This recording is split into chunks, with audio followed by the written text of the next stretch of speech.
दोस्तों, ढाका में जहां हजारों लोग सड़कों पर उतर आए हैं, प्रोटेस्टर्स का एकमात्र मकसद है बांग्लादेश के प्रेसिडेंट का इस्तीफा। आपने सही सुना दोस्तों, इतना बड़ा प्रोटेस्ट जो अब बेकाबू होता जा रहा है। क्या आप सोच सकते हैं कि इस प्रोटेस्ट का क्या अंजाम हो सकता है?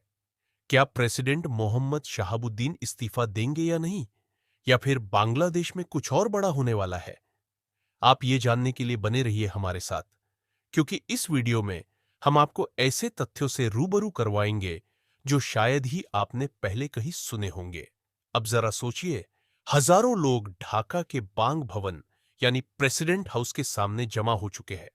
आप यह देख सकते हैं, मीडिया रिपोर्ट्स के मुताबिक पुलिस ने फायरिंग भी की है और 3 लोग घायल हो गए हैं।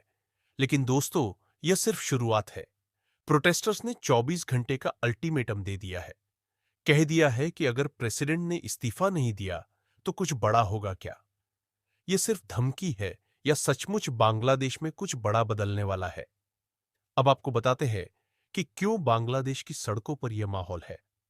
दरअसल इस पूरे प्रोटेस्ट के पीछे का रहस्य यह है कि यह वही स्टूडेंट्स हैं जिन्होंने 2 महीने पहले शेख हसीना की सरकार के खिलाफ आंदोलन किया था, और अब उन्हीं स्टूडेंट्स ने फिर से बांग्लादेश की राजधानी को हिलाकर रख दिया है। मगर क्या आपको पता है, इस बार प्रोटेस्ट का समर्थन गवर्नमेंट कर रही है। हां, आपने सही सुना, बांग्लादेश की अंतरिम सरकार भी इस प्रोटेस्ट का समर्थन कर रही है। ऐसा क्यों? क्या इस सरकार का लोकतंत्र में विश्वास नहीं है? क्या गवर्नमेंट कुछ और बड़ा प्लान कर रही है, या फिर प्रेसिडेंट शहाबुद्दीन का यह बयान कि उनके पास सिर्फ एक बहाना है? प्रेसिडेंट ने एक प्रेस कॉन्फ्रेंस में कहा कि उनके पास शेख हसीना के इस्तीफे का कोई सबूत नहीं है। लेकिन यही स्टेटमेंट प्रोटेस्ट को और भड़का गया। गवर्नमेंट के लॉ एडवाइजर ने प्रेसिडेंट के इस बयान पर सवाल उठाया और कहा कि प्रेसिडेंट ने 2 महीने पहले कहा था कि उन्हें हसीना का इस्तीफा मिल चुका है। तो सच क्या है? क्या प्रेसिडेंट झूठ बोल रहे हैं, या फिर उनके खिलाफ कोई साजिश रची जा रही है? और तो और, क्या प्रेसिडेंट की मानसिक स्थिति पर भी सवाल उठाए जा सकते हैं। गवर्नमेंट का कहना है कि प्रेसिडेंट अपनी ड्यूटी निभाने में सक्षम नहीं है। यह बयान सिर्फ स्थिति को और तनावपूर्ण बना रहा है बांग्लादेश में। अब हर किसी की नजर प्रेसिडेंट और गवर्नमेंट पर है। क्या कोई बड़ा फैसला होने वाला है? जैसे जैसे यह प्रोटेस्ट बढ़ रहा है, हमें यह भी देखने को मिल रहा है कि इस पूरे मामले में बांग्लादेश की बड़ी राजनीतिक party BNP, Bangladesh nationalist party भी कूद पड़ी है।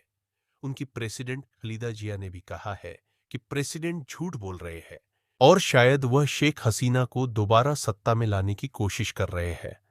तो दोस्तों, सवाल यह है कि बांग्लादेश में क्या होने वाला है? क्या प्रेसिडेंट इस्तीफा देंगे, या फिर गवर्नमेंट कुछ और बड़ा प्लान कर रही है?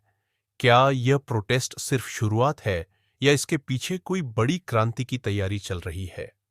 इन सवालों के जवाब जानने के लिए हमारे साथ अंत तक बने रहिए, क्योंकि जो जानकारी हम आपको देने वाले हैं वह बांग्लादेश ही नहीं, भारत के लिए भी महत्वपूर्ण साबित हो सकती है। भारत पर इसका क्या असर होगा? क्या बांग्लादेश में कोई और बड़ी घटना होने वाली है? जवाब आपके सामने जल्द ही होगा। बांग्लादेश में हो रही इस उठापटक के पीछे कई परतें हैं, और हर परत में एक छिपी हुई कहानी है जो सिर्फ राजनीतिक उथल-पुथल का संकेत नहीं देती, बल्कि एक गहरे खेल की ओर इशारा करती है। अगर आप इस पूरे घटनाक्रम को गौर से देखें, तो ऐसा लग सकता है कि यह सिर्फ प्रेसिडेंट शहाबुद्दीन के इस्तीफे की मांग है, लेकिन हकीकत में यह घटनाएं बहुत बड़े बदलाव की ओर इशारा कर रही है। कुछ ऐसा जो बांग्लादेश की सियासत को जड़ से हिला सकता है।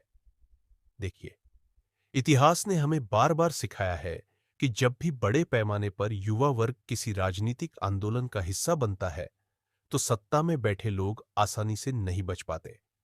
बांग्लादेश में भी कुछ ऐसा ही हो सकता है। जो स्टूडेंट्स आज ढाका की सड़कों पर प्रोटेस्ट कर रहे हैं, वह सिर्फ प्रेसिडेंट का इस्तीफा नहीं, बल्कि पूरे सिस्टम में बदलाव की मांग कर रहे हैं। और अगर यह आक्रोश सही दिशा में जाता है, तो शायद यह प्रोटेस्ट एक ऐसे आंदोलन का रूप ले सकता है जो बांग्लादेश की राजनीतिक धारा को पूरी तरह से बदल देगा। अब अगर बात करें प्रेसिडेंट शहाबुद्दीन की, तो उनका बयान कि उनके पास शेख हसीना का इस्तीफा नहीं है कहीं ना कहीं शक पैदा करता है। क्या वह सचमुच स्थिति को संभालने की कोशिश कर रहे हैं या फिर उन्हें भी साजिश का शिकार बनाया जा रहा है? अगर हम थोड़ा और गहराई में जाएं, तो यह भी हो सकता है कि गवर्नमेंट और प्रेसिडेंट के बीच कोई अघोषित संघर्ष चल रहा हो।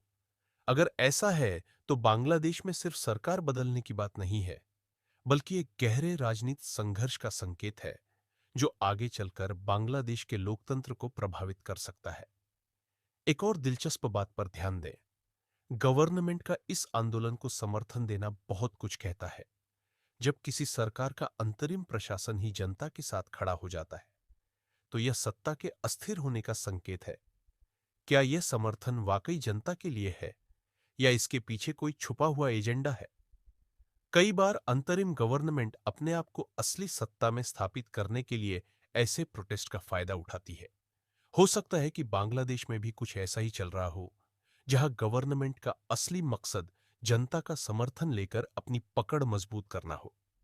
अगर हम इंटरनेशनल पॉलिटिक्स पर नजर डालें, तो बांग्लादेश की यह राजनीतिक अस्थिरता न सिर्फ पड़ोसी देशों के लिए चिंता का विषय हो सकती है, बल्कि बाहरी ताकतें भी इसमें हस्तक्षेप करने की कोशिश कर सकती हैं। भारत के लिए यह खास तौर पर चिंता की बात हो सकती है। बांग्लादेश में अगर राजनीतिक अस्थिरता बढ़ती है, तो भारत की सीमाओं पर भी इसका असर देखने को मिल सकता है। साथ ही अगर गवर्नमेंट को सत्ता में आने का मौका मिलता है, तो बांग्लादेश की विदेश नीति में भी बड़ा बदलाव आ सकता है, जो भारत के लिए रणनीतिक रूप से चुनौतीपूर्ण हो सकता है। जो आज हम ढाका की सड़कों पर देख रहे हैं, वह सिर्फ एक राजनीतिक ड्रामा नहीं है। यह एक ऐसा मोड़ हो सकता है जो आने वाले महीनों में बांग्लादेश को पूरी तरह बदल कर रख देगा। प्रेसिडेंट का इस्तीफा इस पूरी कहानी का सिर्फ एक छोटा हिस्सा है। असली खेल इसके बाद शुरू होगा, और अगर गवर्नमेंट ने अपना खेल सही से खेला, तो बांग्लादेश की सत्ता में एक बड़ा उलटफेर होने की पूरी संभावना है। अब सवाल यह है कि क्या यह प्रोटेस्ट एक नए युग की शुरुआत करेगा या फिर बांग्लादेश किसी और राजनीतिक संकट की ओर बढ़ेगा?